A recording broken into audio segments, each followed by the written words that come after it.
사는 동안에 우리의 입술이 끊임없이 주를 찬양하기를 원합니다. 우리의 마음이, 우리의 삶이, 우리의 기도가 날마다 주를 찬양하며 감사케 하여 주시옵소서. 예수님 이름으로 기도드리옵나이다. 아멘. 오늘 말씀은 아모스서입니다. 아모스 9장입니다. 이제 오늘이 아모스서 마지막입니다. 9장 11절부터 15절까지 함께 읽겠습니다.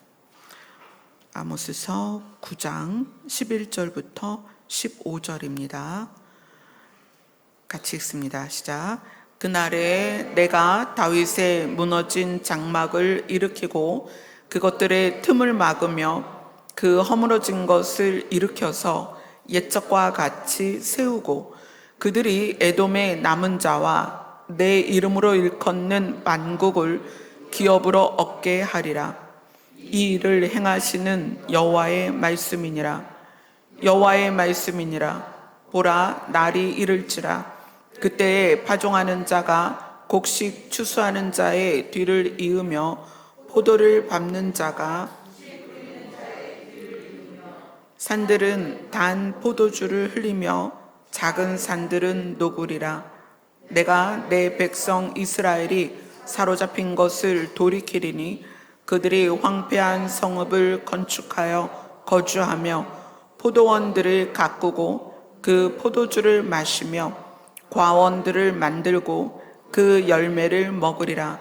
내가 그들을 그들의 땅에 심으리니 그들이 내가 준 땅에서 다시 뽑히지 아니하리라. 내 하나님 여호와의 말씀이니라. 아멘. 북이스라엘의 타락과 종교 지도자들의 타락과 그 종교 지도자의 타락을 백성들이 따라가서 온 백성이 타락한 상태에서 하나님은 아모스를 부르셨습니다. 사실 아모스는 혈통상 선지자가 나오지 않는, 그리고 가문이 그런 가문이 아니에요. 아모스 스스로 자기는 양을 치는 자고 뽕나무를 키우는 자다, 이렇게 이야기를 하는 그런 사람이었습니다. 그런데 하나님께서는 아모스를 통해서 북이스라엘에 대한 심판을 선포하신 것이 아모스입니다.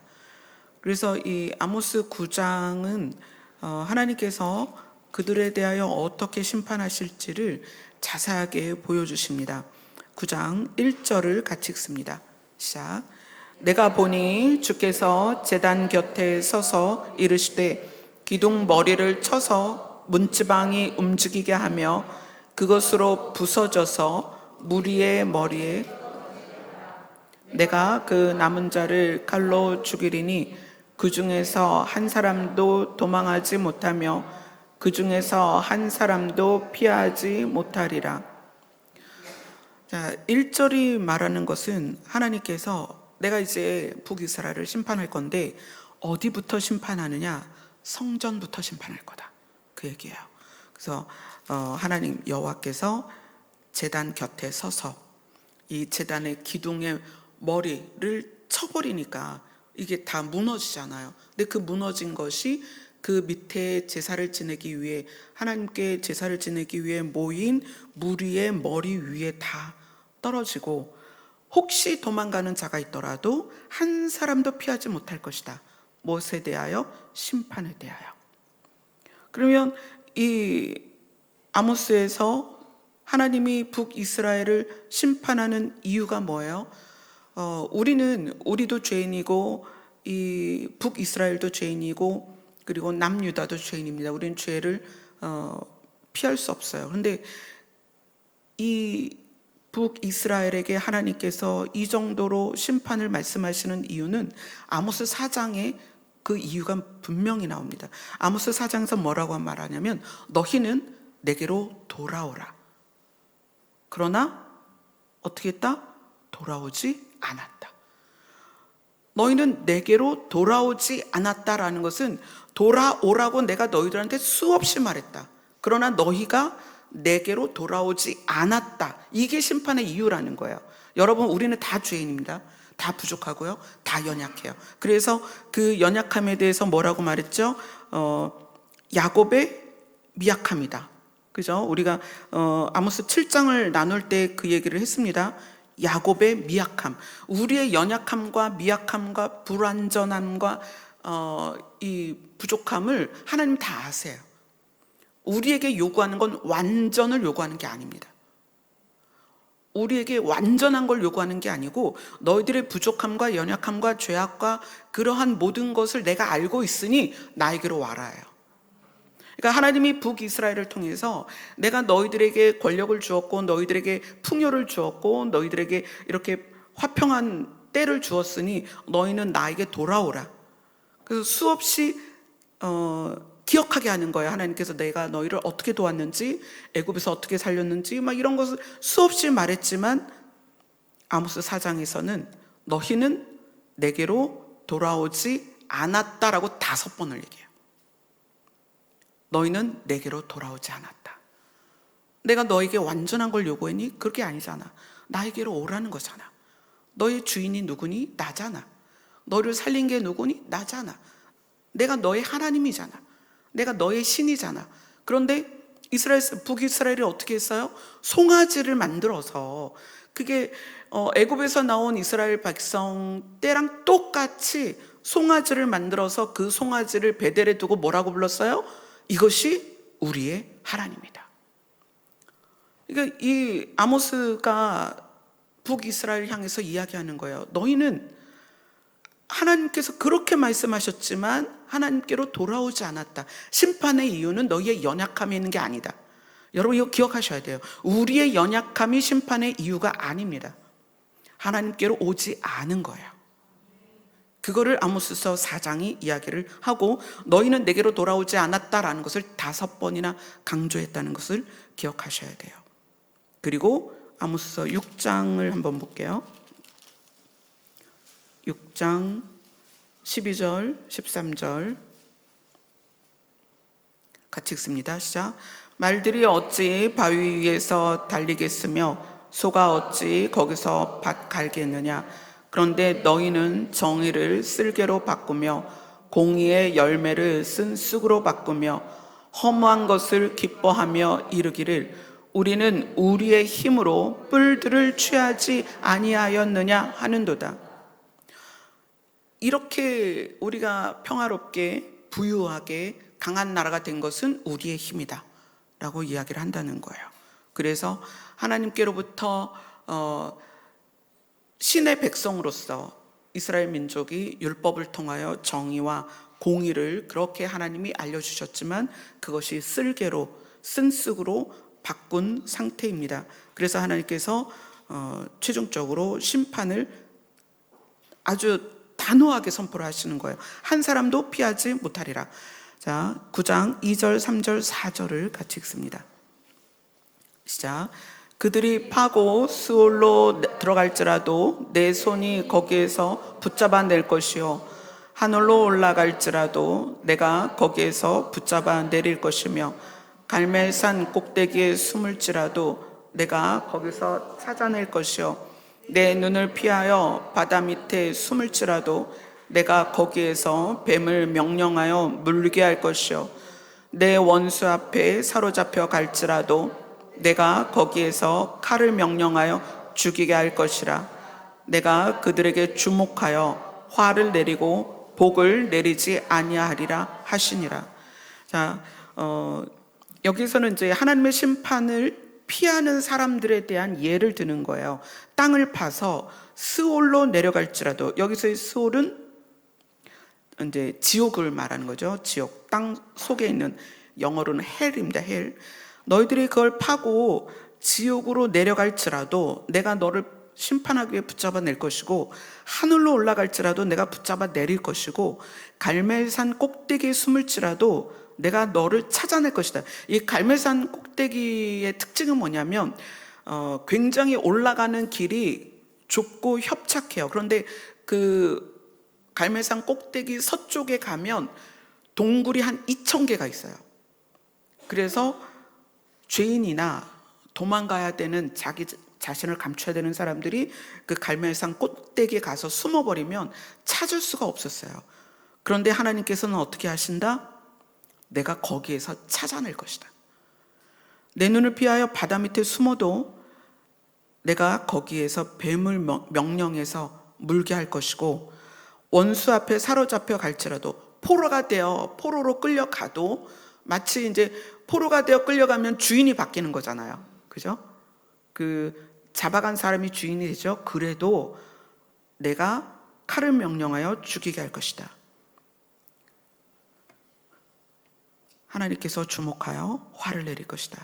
자, 이거는 여기에서는 이제 땅을 파고 스올로 들어가고 하늘로 올라가고 갈멜산 꼭대기에 숨고 바닷속에 들어가고 포로가 되어 갈지라도 하나님의 눈을 피할 수 없다는 얘기인데, 이것이 우리로 말하자면 우리가 어떤 것으로 외형을 나를 감추더라도 내 속의 동기와 내 안의 본심은 감출 수 없습니다. 그 아모스를 통해서 북이스라엘을 향해 회개를 선포하는 이 상황에서 우리가 기억해야 될 것은, 우리에게 익숙한 행동이 나인가? 그렇지 않을 수 있다는 거예요. 우리에게 익숙한 행동은 우리의 삶을 통해서 나에게 습관처럼 젖어진 행동일 수 있습니다. 그것이 교회를 오는 것도 마찬가지고요, 예배를 드리는 것도 마찬가지고요, 사람과 사람의 관계 안에서 교양 있는 말로 품위 있게 행동하는 것도 우리의 습관처럼 우리의 외형입니다. 하나님은 우리의 본심을 주목하여 보십니다. 기억하셔야 돼요. 우리의 행동의 근거가 되는 나의 본심, 나의 본심이 무엇인가를, 내 본심을 헬, 지옥같이 깊이 감추어놔도, 하늘같이 높이 올려놔도 하나님은 다 아십니다. 그래서 이렇게 말씀하세요. 내가 우리의 내면, 하나님께서 우리의 내면을 주목하여 보신다. 우리의 행동은 얼마든지 우리가 원하는 대로 만들어낼 수 있습니다. 그러나 깊이 감추인 내 의도, 나의 본심, 이것을 우리는 내가 행동하고 말하는 것의 동기, 이것들이 무엇인지 살펴야 되는 거죠. 자, 5절 6절 같이 읽습니다. 시작. 주 만군의 여호와는 땅을 만져 녹게 하사 거기 거주하는 자가 애통하게 하시며, 그 온 땅이 강에 넘침같이 솟아오르며 애굽 강같이 낮아지게 하시는 이요, 그의 궁전을 하늘에 세우시며 그 궁창의 기초를 땅에 두시며 바닷물을 불러 지면에 쏟으시는 이니 그 이름은 여호와시니라. 하나님께서 주목하여 화를 내리고, 그리고 한 사람도 죄에 대하여 피할 수 없다는 걸 말씀하시면서 하나님의 전능성을 보여주시는 거예요. 나는 이런 존재다. 나는 신이다. 나는 전능한 하나님이다. 이것을 설명을 해주시는 거예요. 이 내용들은 이스라엘 사람들이 볼 때에 너무나 분명하게 그분이 누구신가를 알 수 있는 내용들입니다. 그리고 나서 하나님께서 다른 이야기를 이제 시작을 하세요. 나는 그런 하나님이야. 내가 너희들을 주목하여서 너희들의 본심을 보고 한 사람도 피하지 못하도록 내가 너희들에게 화를 내릴 거야. 그렇게 말씀하시고 7절로 넘어갑니다. 7절 같이 읽습니다. 시작. 여호와의 말씀이니라. 이스라엘 자손들아, 너희는 내게 구스 족속 같지 아니하냐. 내가 이스라엘을 애굽 땅에서 블레셋 사람을 갑돌에서 아람 사람을 기르에서 올라오게 하지 아니하였느냐. 자, 하나님의 마음이 내가 너희들을 한 사람도 피하지 못하도록 내가 주목하여 죄에 대하여 내가 화를 내릴 것이다. 심판하실 것이다. 나는 전능한 하나님이다. 이렇게 하시면서 이제 7절로 넘어가는데, 하나님께서는 이스라엘 자손들에게 너희는 나에게 구스 족속 같다. 이렇게 얘기하세요. 구스 족속은 누구냐면 노아의 홍수 이후에 살아남은 노아와 그 가족들 안에 셈, 함, 야벳이라는 세 아들이 있었습니다. 구스는 함의 아들입니다. 구스는 함의 아들이고 지금으로 말하면 에티오피아의 조상입니다. 그래서 에티오피아 사람들은 피부가 검잖아요. 모세가 구스 여인을 광야길에서 아내로 맞이하거든요. 근데 너희는 나에게 구스 족속 같지 아니하냐. 그러니까 구스 족속은 나면서부터 피부가 검해서 대를 이어 그 피부가 바뀔 수 없어요. 유전적이기 때문에. 유전적 요인으로 검은 족속이 있기 때문에 마치 이스라엘 자손이 절대 죄를 씻을 수 없을 것 같은 족속이라는 거야. 지금 너무 이 북이스라엘이 타락하고 하나님을 떠나고 그리고 하나님을 두려워하지 않고 이런 상태여서 마치 하나님 보실 때에는 구스 족속같이 그 피부를 다시는 희게 할 수 없을 정도의 죄인인 거예요, 북이스라엘이. 그러나 내가 이스라엘을 애굽 땅에서 불러냈다. 블레셋 사람을 갑돌에서 오게 했고 아람 사람을 기르에서 올라오게 하지 아니하였느냐. 사람에 대하여 하나님이 인생과 역사에 개입하셔서 하나님이 하셔야 될 일들을 하신 것에 대해서 예를 세 개를 들어주시는 거예요. 이 예를 왜 들어주시느냐? 8절을 같이 읽겠습니다. 시작. 보라, 주 여호와의 눈이 범죄한 나라를 주목하노니 내가 그것을 지면에서 멸하리라. 그러나 야곱의 집은 온전히 멸하지는 아니하리라. 여호와의 말씀이니라. 하나님께서 이스라엘을 애굽 땅에서 꺼낸 것 같이 블레셋 사람을, 아람 사람을 그들의 땅에서 옮기시는 것 같이 하나님이 역사와 인간의 삶에 개입하셔서 하나님이 지금 그 말을 하고 싶은 거예요. 내가 살릴 수 있는 사람들은 살릴 거야. 그 마음을 이제 꺼내기 시작하시는 거예요. 여호와의 눈이 범죄한 나라를 주목하고 내가 그것을 지면에서 멸할 거야. 그러나 야곱의 집이 완전히 멸하게 되지는 않을 거야. 그리고 왜냐하면 9절을 같이 읽겠습니다. 시작. 보라, 내가 명령하여 이스라엘 족속을 만국 중에서 채질하기로 채로 채질함 같이 하려니와 그 한 알갱이도 땅에 떨어지지 아니하리라. 이건 뭐냐면 하나님께서 이스라엘 족속을 채질한다는 것은 심판을 하는 거예요. 심판하는데 심판하는 동안에 그 안에 한 알갱이도 땅에 떨어지지 않는다는 것은 이거 영어로 하면은 least grain이에요. 그러니까 아주 작은 곡식. 채질을 하는데 다 쭉정이만 있는 게 아니라 그 중엔 알곡이 있잖아요. 그런데 그 알곡 중에도 정말 가장 작은 알갱이 하나도 내가 잃어버리지 않을 거야. 걔네는 내가 살려줄 거야. 자, 지금 아모스 9장은 심판에 대한 이야기예요. 내가 한 사람도 피하지 못하게 할 거야. 스올로 땅을 파고 들어가도, 하늘로 올라가도, 갈멜산 꼭대기 2000개의 굴에 숨어도, 바닷속에 들어가도, 포로로 잡혀가서 그들의 주인이 바뀌어도 나는 반드시 찾아서 그들의 죄에 대하여 심판할 거야. 이게 하나님의 의지입니다. 뭐에 대하여? 죄에 대하여. 그러나 범죄한 나라를 주목하여 그 죄에 대하여 지면에서 멸할 거야. 그러나 야곱의 집에 속한 자들은 한 알갱이도, 그 알갱이가 아주 작은 알갱이여도 그들을 땅에 떨어뜨리지 않을 거야. 그들은 내가 살려낼 거야. 이것이 우리를 향한 하나님의 강력한 의지라는 거예요.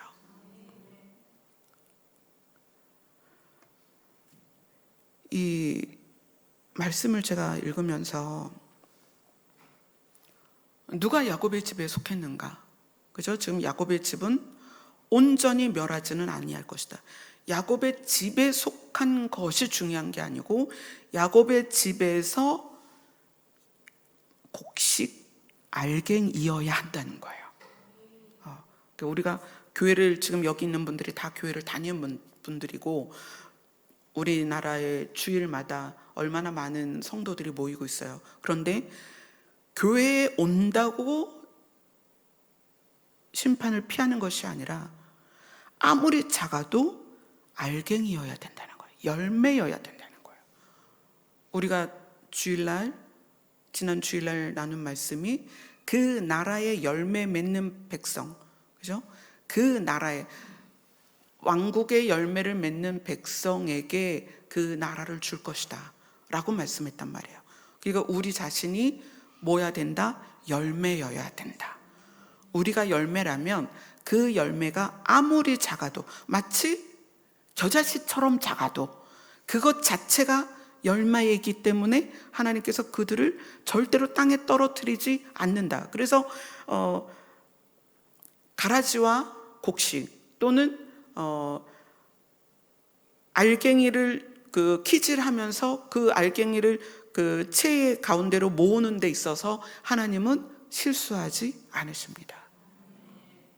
그러니까 우리가 신앙생활을 하면서 우리 안에서 예를 들어서 좌절할 때가 있어요. 사실 절망할 때가 있어요.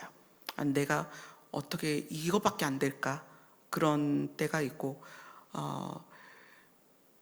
내가 어떤 목표치, 내가 신앙생활하면서 갖고 있는 목표치가 있지만 부단히 노력해도 그 목표치에 가지 못할 때, 또는 언뜻 나에게서 발견되는 연약한 모습 때문에 절망할 때가 있어요. 그런데 하나님은 뭐라고 말하냐면 나에게로 와라. 절망이 출발점이라고 여러분 기억하셨으면 좋겠어요.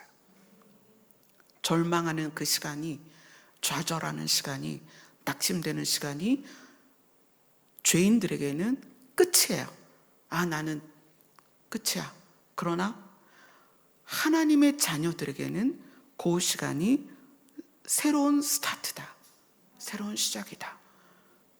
그 지금 이 한 알갱이도 여기서 이 영어로 보면은 정말 아주 작은 곡식 알갱이에요. 그러니까 농부가 볼 때 이거는 그냥 새가 먹도록 줘야지 할 정도로 형편없는 작은 알갱이라도 하나님이 땅에 떨어지지 않게 할 것이다.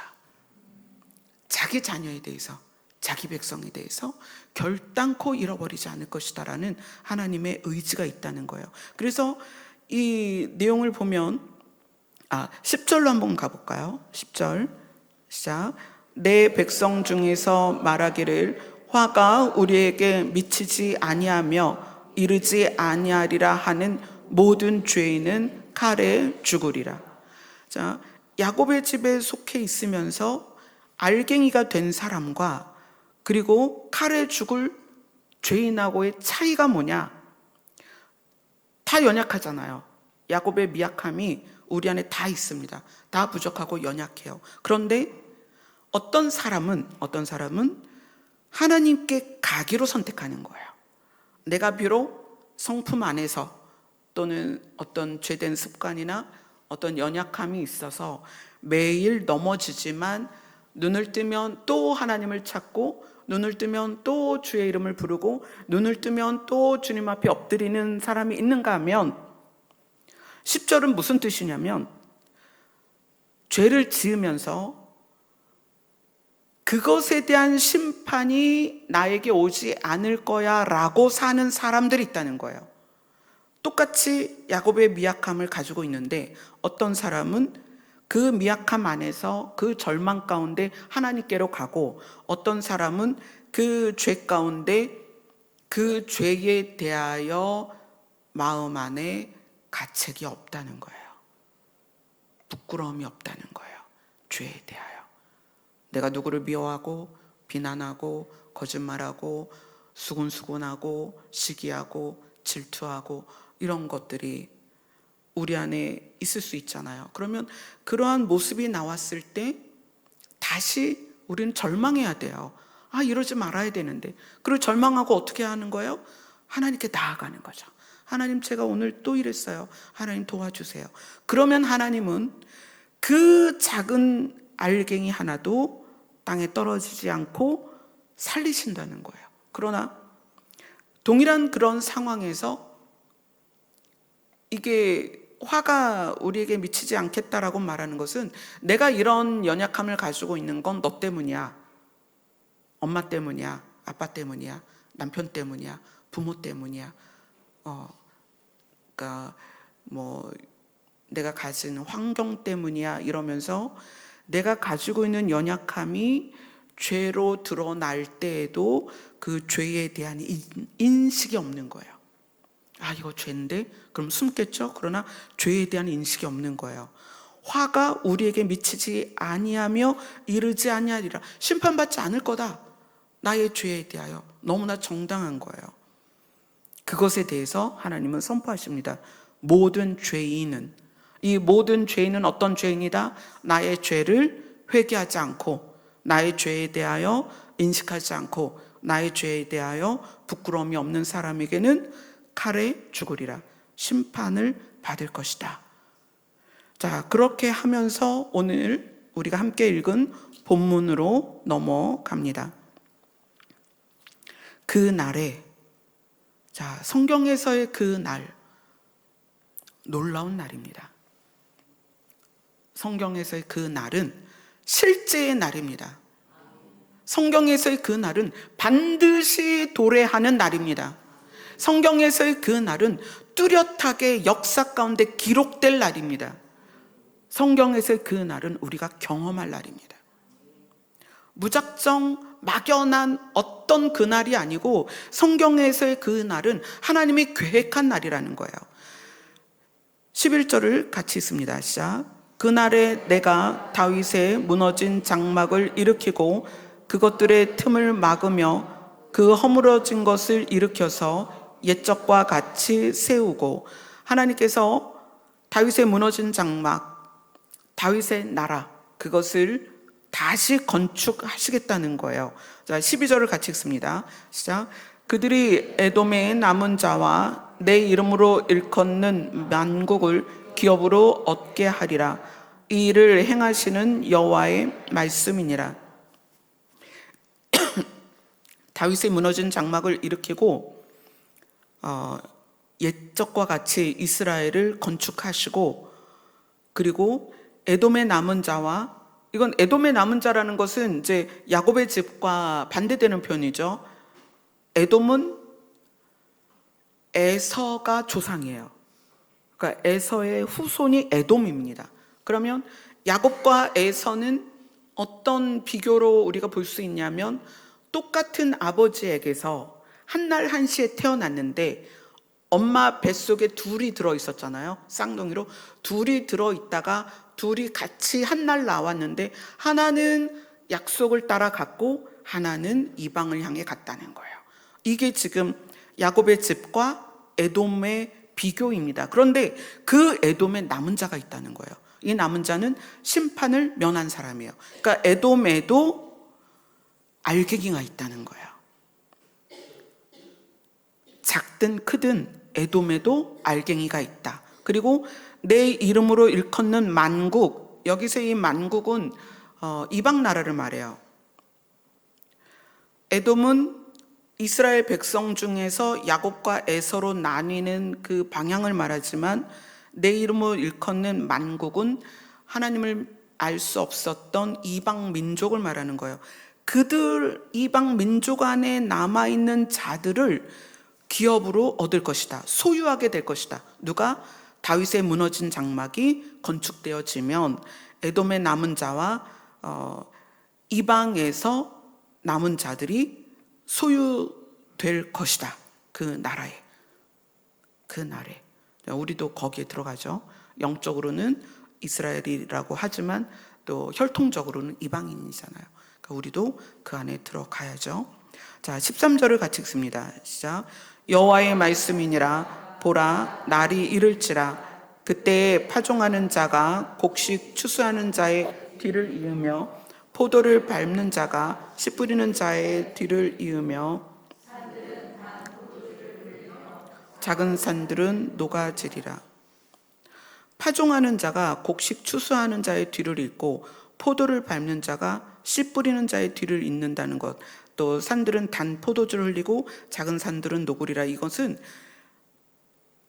하나님의 날이 이르러서 다윗의 무너진 장막이 세워지고 일으켜지고 그 나라가 건축되었을 때 그 나라가 얼마나 풍요로운가를 지금 이야기를 하는 거예요.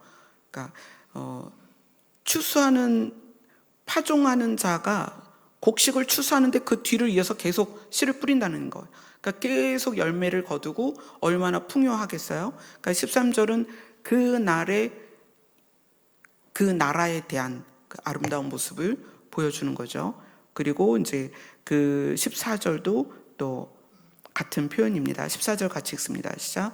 내가 내 백성 이스라엘이 사로잡힌 것을 돌이키리니 그들이 황폐한 성읍을 건축하여 거주하며 포도원들을 가꾸고 그 포도주를 마시며 관원 그 열매를 먹으리라. 자, 하나님은 이스라엘을 반드시 회복하십니다. 그런데 그 회복 안에 에돔의 남은 자와 여호와의 이름으로 일컫는 모든 이방 민족의 남은 자들이 그 안에 다 기업으로 들어가게 될 것입니다. 그리고 아모스 전체 책에서 가장 중요한 것이 15절이에요. 15절을 같이 읽습니다. 시작. 내가 그들을 그들의 땅에 심으리니 그들이 내가 준 땅에서 다시 뽑히지 아니하리라. 내 하나님 여호와의 말씀이니라. 내가 그들을, 알갱이죠. 야곱의 집의 알갱이, 에돔의 남은 자, 그 다음에 여호와의 이름으로 일컫는 만국, 이방 모든 민족의 남은 자들, 알갱이들이 내가 그들을 그들의 땅에 심을 것이다. 왜 하나님은 회복된 이스라엘에 대해서 그들의 땅이라고 말하실까요? 여러분, 여기에서 지금 말하는 그 날과 그 땅은 실제입니다. 우리가 지금 주일날 천년왕국을 다루고 있죠. 여기서 말하는 그 날은 천년왕국이 이루어지는 날입니다. 예수 그리스도가 왕이 되는 때예요. 그리고 그 땅은 어디냐면 하나님께서 이스라엘에게 약속으로 주신 땅이에요. 그래서 내가 이 땅을 너희들에게 약속으로 줄 거야 라고 했기 때문에 그들의 땅이라고 부르는 거예요. 그리고 한 알갱이도, 그들이 열매이기 때문에 한 알갱이도 땅에 떨어지지 않고 그들을 어떻게 하겠다? 심을 것이다. 이건 굉장히 하나님께서 시적인 표현이에요. 너희는 열매 알갱이고 곡식 알갱이고 나는 너희들을 그 땅에 심을 거야. 어디에? 천년왕국에 너희들을 심을 거야. 이렇게 지금 작정하시는 거예요. 자, 에스겔서로 갑니다. 에스겔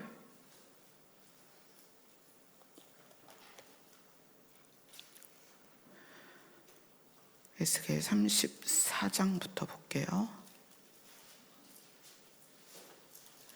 에스겔 34장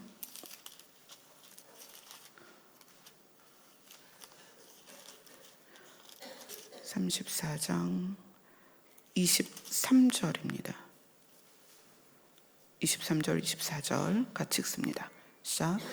내가 한 목자를 그들 위에 세워 먹이게 하리니 그는 내 종 다윗이라. 그가 그들을 먹이고 그들의 목자가 될지라.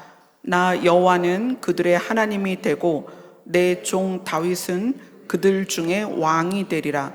나 여호와의 말이니라. 자, 아모스에서 다윗의 무너진 장막을 일으킬 것이다 그랬죠. 그리고 예적과 같이 다시 세울 것이다. 그래서 하나님께서 한 목자를 세워서 그들 위에 세울 것이다. 내 종 다윗을 세울 것이다. 근데 그 다윗이 누구예요? 예수 그리스도죠. 왕으로 오시는, 왕으로, 만주의 주로 만왕의 왕으로 오시는 예수 그리스도죠. 그래서 다윗은 그들 중에 왕이 되리라. 이것은, 이 다윗은 이미 에스겔서는 다윗이 다시 태어날 수가 없어요. 그죠? 그런데 이 다윗은 누구를 말하느냐? 예수 그리스도를 말하는 거죠. 자, 그리고 에스겔 37장으로 갑니다. 21절, 22절입니다. 같이 읽습니다. 시작. 그들에게 이르기를 주 여호와께서 이같이 말씀하시기를 내가 이스라엘 자손을 잡혀간 여러 나라에서 인도하여 그 사방에서 모아서 그 고국 땅으로 돌아가게 하고 그 땅 이스라엘 모든 산에서 그들이 한 나라를 이루어서 한 임금이 모두 다스리게 하리니 그들이 다시는 두 민족이 되지 아니하며 두 나라로 나누지 아니할지니라. 북이스라엘과 그러니까 그 남유다를 포함해서 이스라엘과 그 다음에 이제 야곱의 자손 남은 자들과 에돔 족속의 남은 자들, 그들이 다 고국 땅으로 돌아와서 한 임금이 다스리는 나라에서 살게 될 것이다. 근데 이것이 실제로 우리가 보게 될 천년왕국이라는 거예요. 여러분, 이 성경 안에서 이제 땅이라는 단어가 굉장히 많이 나오는데 이 땅이라는 단어가 제가 세봤어요. 땅이라는 단어가 2415번이 나옵니다. 그런데 이 땅이라는 단어가 어디에 가장 많이 나오느냐? 창세기에 가장 많이 나오고 신약에서는 계시록에 가장 많이 나와요. 그 이유가 뭘까요? 하나님은 스스로 계시면서 스스로 계신 존재로서 사랑의 대상으로 인간을 창조하기로 결정하셨어요. 근데 그 인간을 어디에서 살게 하셨어요? 땅에 살게 하셨다는 거예요. 하나님은 하늘에 계실 수 있는 존재지만 인간은 하늘에 있을 수 있는 존재가 아니기 때문에 땅을 만들어서 땅에 세우셨어요. 그런데 그들이 하나님을 떠났죠. 그리고 그 땅이 타락했고 오염됐어요. 그래서 하나님은 뭘 계획하시는 거예요?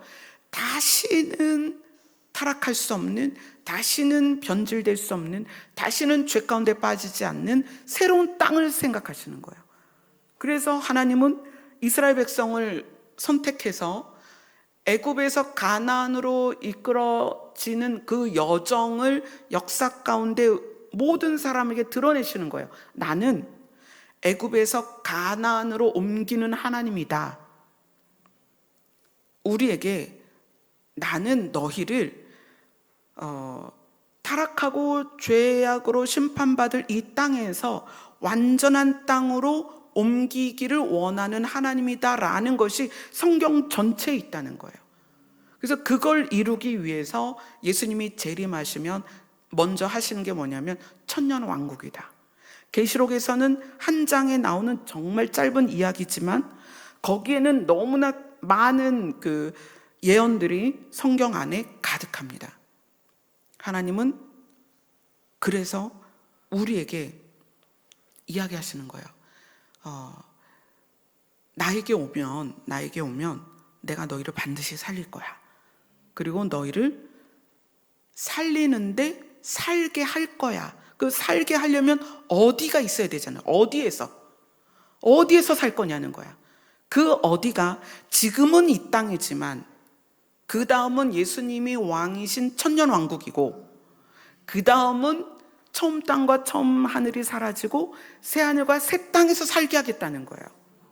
이게 살리는 겁니다. 하나님이 우리를 살린다는 것은 이 땅에서 뭐 병이 다 낫고 뭐 좋은 직업을 갖고 부자가 되고 이게 하나님이 우리를 살리는 게 아니고 하나님이 우리를 살리는 것은 예수 그리스도가 진짜 왕인 곳에서 살게 하는 거예요. 그게 살리는 거예요. 그 다음에 사단이 불못에 떨어지고 다시는 죄가 들어올 수 없는 새 땅에서 우리를 살게 하는 거예요. 그게 우리를 살리는 것입니다. 하나님은 우리를 살리기를 원하십니다. 창세기 12장으로 갑니다.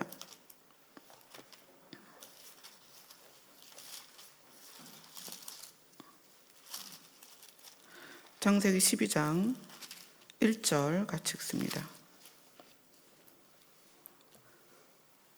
자, 여호와께서 아브라함에게 이르시되 너는 너의 고향과 친척과 아버지의 집을 떠나 내가 내게 보여줄 땅으로 가라.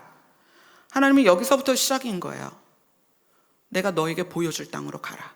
이것이 이스라엘의 역사 안에서는 가나안 땅이고요. 애굽에서 또 가나안으로 가는 여정으로 그것이 증명이 됐습니다. 그러나 우리에게도 지금 말씀하시는 거예요. 우리에게도 여러분의 이름을 불러가면서 하나님 입장에서 기용 형제야, 또 정륜 자매야, 내가 너에게 줄 땅으로 가자. 내가 너에게 줄 땅이 있어. 지금 하나님께서 말씀하시는 거예요. 창세기 12장 5절에서 7절 보겠습니다.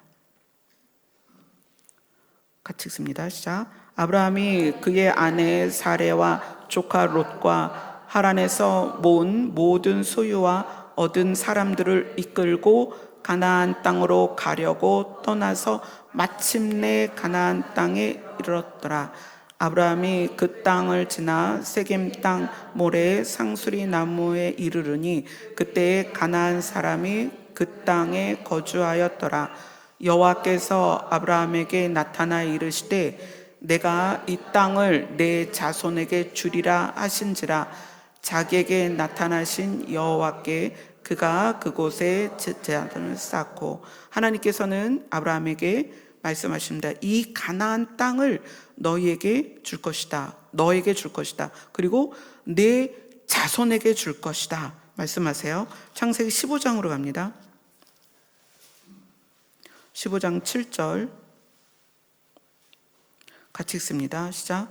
또 그에게 이르시되 나는 이 땅을 내게 주어 소유를 삼게 하려고 너를 갈대아인의 우르에서 이끌어낸 여호와니라. 하나님이 분명히 말씀하세요. 아브라함을 우르에서 끌어내신 이유는 이 땅을 너한테 주려고 하는 거야. 거기가 어디냐면 가나안입니다. 그래서 이스라엘이 역사 가운데 움직이면서 애국까지 갔다가 하나님은 다시 가나안으로 들어오게 하시죠. 그리고 마침내 예수님이 재림하시면 예수님이 어디로 오신다고 그랬어요? 시온산으로 오시죠. 시온산이 어디예요? 예루살렘입니다.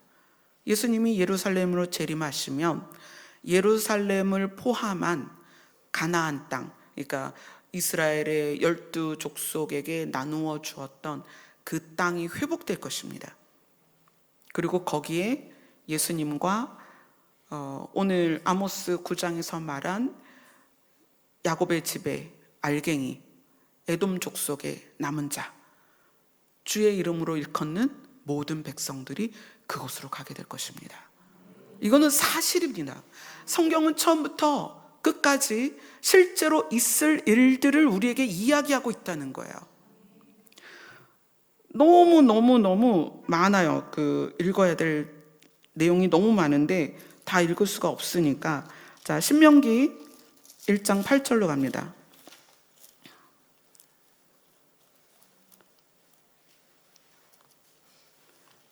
신명기 1장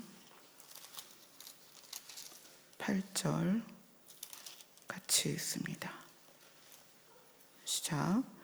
내가 너희의 조상 아브라함과 이삭과 야곱에게 맹세하여 그들과 그들의 후손에게 주리라 한 땅이 너희 앞에 있으니 들어가서 그 땅을 차지할지니라. 하나님은 구약 안에서 그 땅을 아주 집요하게 말씀하세요. 정말 이스라엘 백성들한테 그 땅을 계속 말씀하세요. 그 땅은 너희가 차지해야 할 땅이다. 그러니까 우리의 숙제입니다. 우리는 그 땅을 차지해야 합니다. 왜냐하면 우리를 위해서 준비하셨기 때문이에요.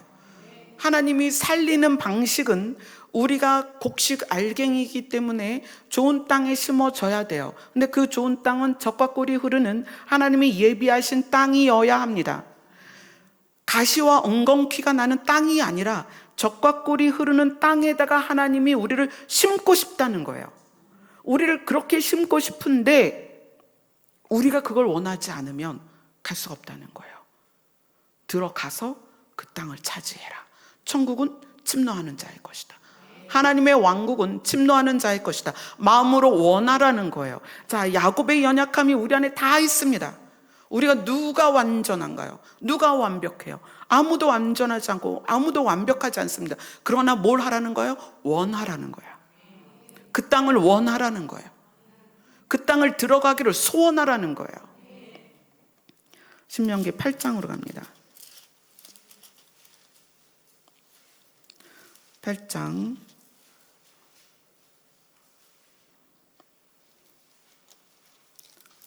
7절부터 보겠습니다. 7절부터 10절까지 같이 읽습니다. 시작. 내 하나님 여호와께서 너를 아름다운 땅에 이르게 하시나니 그곳은 골짜기든 산지든지 시내와 분천과 샘이 흐르고 밀과 보리의 소산지요 포도와 무화과와 석류와 감람나무와 꿀의 소산지라. 내가 먹을 것이 모자람이 없고 내게 아무 부족함이 없는 땅이며 그 땅의 돌은 철이요 산에서는 동을 캘 것이라. 내가 먹어서 배부르게 내 하나님 여호와께서 옥토를 내게 주셨으므로 말미암아 그를 찬송하리라. 하나님이 우리를 살리는 방식으로서 물론 우리가 하나님을 믿으면서 긍정적이 되고 또 마음이 편안해지고 하나님을 의지하게 되고 이런 게 있어요. 그러나 하나님은 진짜로 우리를 살리길 원한다는 거예요. 근데 하나님이 살리고 싶은 그 땅이 어디냐면 아름다운 땅이라는 거야. 그 안이 얼마나 아름다운지 지금 신명기에서 이렇게 그 땅에 대해서 소개를 하고 있어요.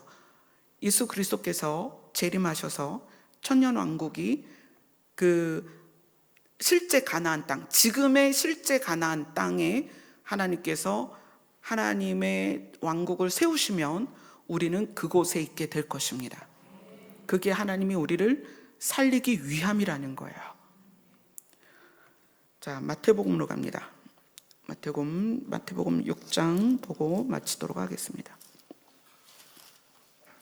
마태복음 6장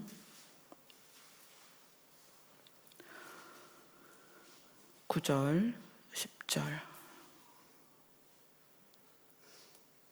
같이 읽습니다. 시작. 그러므로 너희는 이렇게 기도하라. 하늘에 계신 우리 아버지여, 이름이 거룩히 여김을 받으시오며 나라가 임하시오며 뜻이 하늘에서 이루어진 것 같이 땅에서도 이루어지이다. 하나님 아버지께서 우리에 대한 소원이 뭐냐? 하나님의 뜻이 이 땅에서 이루어지는 거예요. 그리고 하나님의 나라, 하나님의 왕국이 이 땅으로 내려오는 거예요. 하나님은 그걸 원하십니다. 그것에 대한 개념과 그것에 대한 기대와 그것에 대한 소원이 우리 안에 있어야 돼요. 이건 실제입니다. 하나님의 나라가 이 땅으로 임할 것입니다. 그 나라의 왕은 예수님입니다. 우리는 그 나라의 백성이 되어야 됩니다. 하나님의 뜻은 하나님과 우리가 함께 있는 거예요. 지금은 하나님이 삼층천에 계시고 낙원의 성도들이 있지만 하나님께서는 그것을 땅에서 이루시기를 원합니다. 여러분, 신앙생활은 정말 실제이고요. 이 이야기들과 하나님의 예언은 우리의 삶 가운데 반드시 이루어집니다. 아모스는 어쩌면 많은 시대를 지난 우리에게 메시지를 전하는 거예요. 너희들이 혹시 목사라고 해서, 혹시 장로라고 해서, 혹시 교회에서 어떤 봉사를 한다고 해서 그것으로 너희들의 죄가 감추어지거나 사라지는 게 아니다. 너희가 무엇을 감당하고 어떤 직책을 갖고 어떤 헌신을 하더라도 너희들에게 중요한 건 동기와 진심이다. 이것을 살폈으면 좋겠다. 그리고 이것을 살피고 그 연약함을 가지고 주께 오면 하나님은 너희가 겨자씨 안에도 절대로 너희를 잃어버리지 않는다. 땅에 떨어뜨리지 않는다. 키질을 하면서 쭉정이를 날려보내는데 절대로 열매를 잃어버리지 않는다. 그리고 어떻게 한다? 너희의 땅. 왜 너희의 땅이라고 말해요? 우리에게 주기로 약속했으니까. 그 약속의 땅, 너희들에게 주기로 한 너희들의 땅에 하나님이 너희를 심을 것이다. 아멘.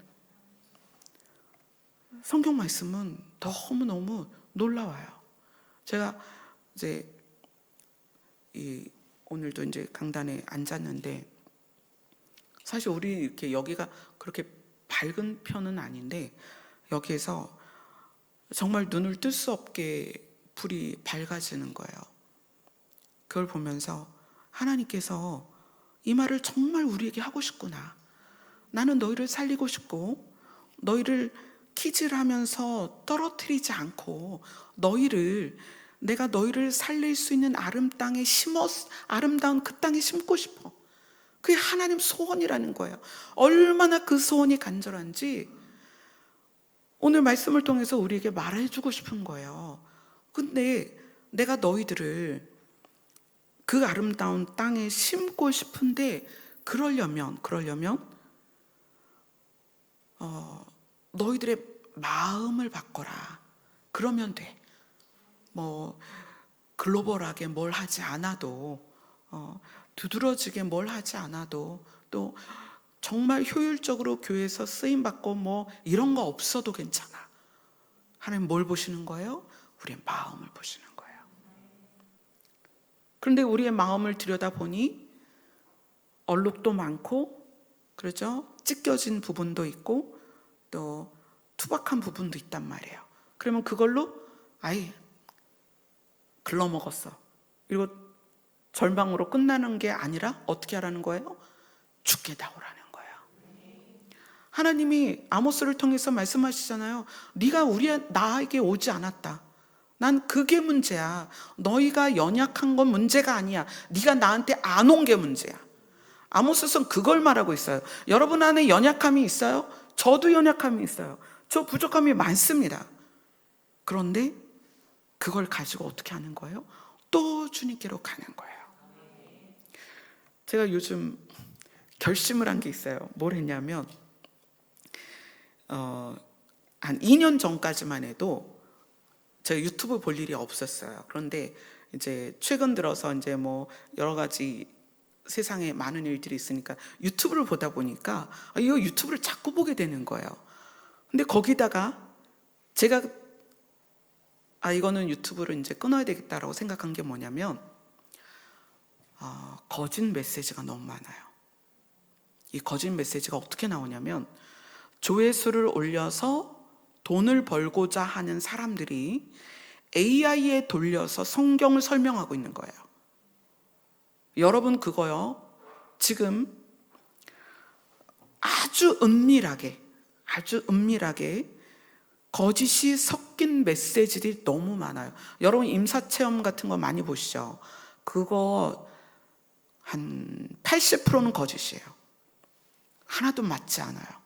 성경과 맞지 않아요. 그런데 그것을 들으시거나 본 분들이 저한테 그거를 자꾸 보내서 이게 맞아요? 틀려요를 검증을 해달라고 하는 거예요. 근데 제가 그걸 보면서 맞지 않거든요.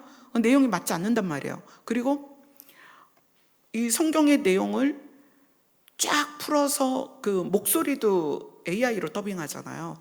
쫙 하는데 처음에는 그럴듯한데 뒤에 가서 아닌 거예요. 이거 뭐지? AI에 돌려서 꺼낸 메시지를 계속 올리고 있구나. 누군가가. 그건 뭐 때문에 그래요? 조회수 때문에 그렇죠. 그래서 작년까지만 해도 그게 덜했어요. 근데 올해는 급격하게 AI가 발전하면서 너무 비진리가 진리와 믹싱되어서 마치 진리처럼 홍수를 이루고 있어요.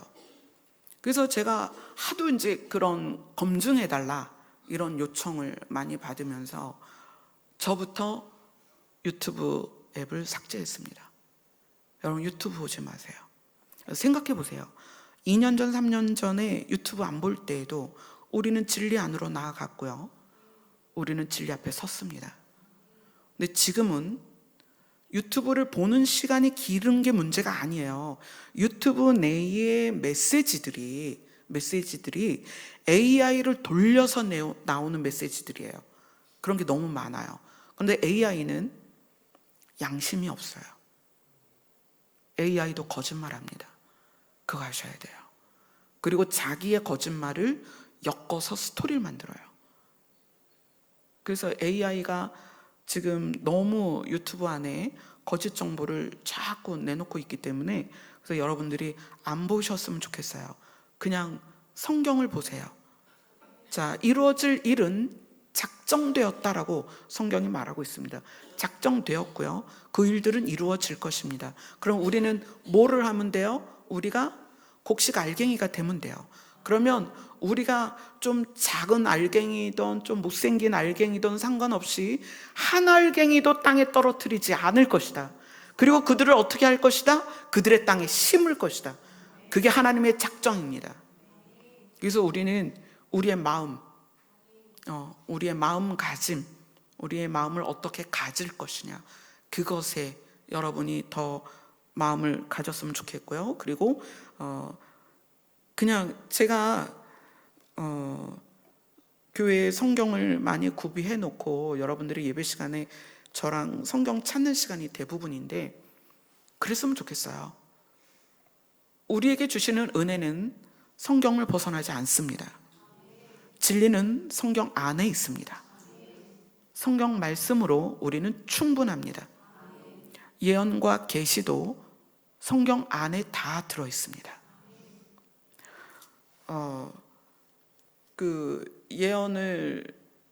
이런 예언을 들었습니다.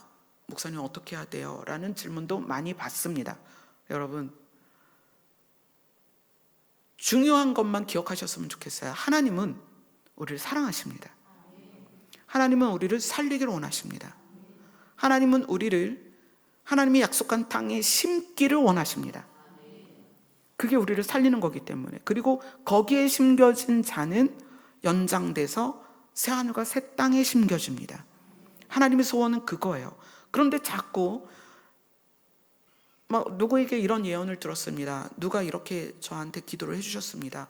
이런 걸 가지고 고민하고 염려하고 두려워하고 그런 분들이 많아요. 성경으로 하나님이 우리에게 하실 말씀을 다 하셨습니다. 성경 하나로 충분합니다. 아멘. 우리 찬양하겠습니다. 283장입니다.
오늘 아모스 말씀은 심판으로 시작하시지만 은혜로 끝납니다. 죄를 말씀하시지만 구원을 말씀하세요. 그게 하나님의 사랑입니다. 너무 기대되지 않아요. 우리 한 사람 한 사람을 절대 땅에 떨어뜨리지 않고 너희들을 다 모아서 내가 너희들에게 주겠다고 한 그 땅에 가서 그 땅을 아름다운 땅이다, 젖과 꿀이 흐르는 땅이다 그렇게 말하잖아요. 거기에 내가 너희를 하나하나 심어줄게. 다시 뽑히지 않도록. 너무나 놀라운 은혜의 말씀이에요. 지금 가시와 엉겅퀴가 나는 이 땅에서 우리의 삶이 얼마나 고단해요. 그렇죠? 너무 고단하잖아요. 그런데 우리에게 소망을 주시는 거예요. 내가 다 알고 있어. 너네 힘든 거 다 알고 있어. 그래서 내가 너희를 살리고 싶은 거야. 내가 너희를 그 땅으로 데려가고 싶어. 그 하나님의 소원이 우리의 소원이 됐으면 좋겠어요. 아멘. 우리 한 사람 한 사람의 소원이 돼서 봐라, 그 땅을 차지해라. 여러분 그 땅 차지하셔야 돼요. 그 땅 여러분 소유하셔야 돼요. 왜냐하면 하나님이 우리에게 주고 싶은 땅이거든요. 그래서 오늘 기도할 때 그 하나님의 목소리가 귀에 쟁쟁해요. 나에게로 돌아와라. 나에게로 와라. 너희들의 연약함 보지 말고 나에게로 와라. 너희들의 찢긴 또는 상한 또는 더러워진 거 보지 말고 나에게로 와라. 하나님이 오늘도 부르십니다. 오늘 12시까지 기도할 텐데 주님 앞으로 가까이 가는 주의 이름 앞으로 나아가는 시간이 되었으면 좋겠습니다. 기도하겠습니다.